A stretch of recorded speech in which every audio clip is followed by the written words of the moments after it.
மாதிரி கிச்சனில் விநாயகர் சதுர்த்தி ஸ்பெஷலாக ராகி கொழுக்கட்டை செய்யலாம். வாங்க எப்படி செய்யலாம்னு பார்க்கலாம். கொழுக்கட்டை செய்யறதுக்கு பூரணம் செஞ்சுக்கலாம். அதுக்கு தேங்காய் துருவி வச்சுருக்கோம். அடுத்தது ஏலக்காய் பொடி பண்ணி எடுத்துக்கலாம்.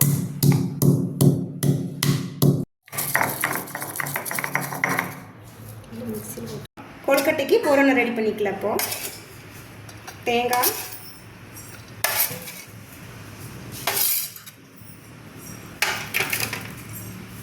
அடுத்தது ஏலக்காய் போட்டுக்கலாம். அடுத்தது பச்சை வேர்க்கடலை வறுத்து பொடி பண்ணது, கரும்பு சர்க்கரை,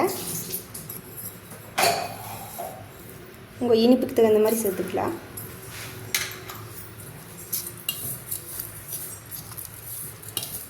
கொஞ்சமாக நெய் ஊற்றிக்கலாம்.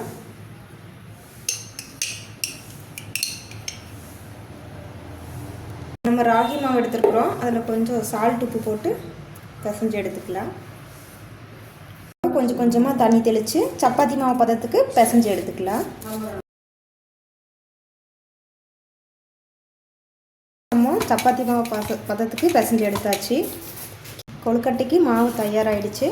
அடுத்தது பூரணத்துக்கும் நம்ம ரெடி பண்ணி வச்சுருக்குறோம். இன்றைக்கி நம்ம ராகி மாவில் தான் கொழுக்கட்டை செய்ய போகிறோம். கொஞ்சம் கொஞ்சமாக தண்ணி தொட்டு தட்டிக்கலாம். இனி அடுத்தது பூரணம் வச்சுக்கலாம். அப்படியே வாழை இலையும் முடிச்சுக்கலாம்.